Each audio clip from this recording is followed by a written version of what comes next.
Welcome back. Today we're going to show you how to make some nice lush green grass. So we'll get rid of the cube, add in a plane. We're going to go to the particle effects and add in a hair. We're going to change the length to say 0.1.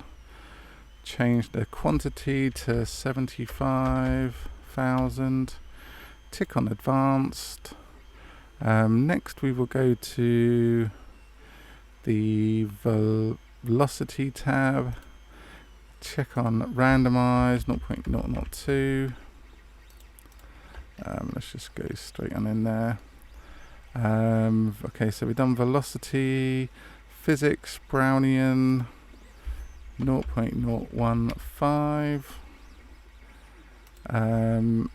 and then we will go into the material.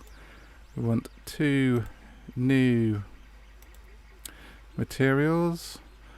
This one's going to be called grass, and this one is going to be called earth. So the earth one, we will make a nice rich browny color, and then the grass we will make a nice lush green, kind of a bit darker. Go back to the particle effects, go down to render and change your material to grass, and there you can see we've got a nice earthy base and a nice lush green grass effect. That's it. Thanks for watching. I hope you got a lot out of this video. If you did, give us a thumbs up. Don't forget to subscribe to the channel, hit that notification bell, and we'll see you on the next video.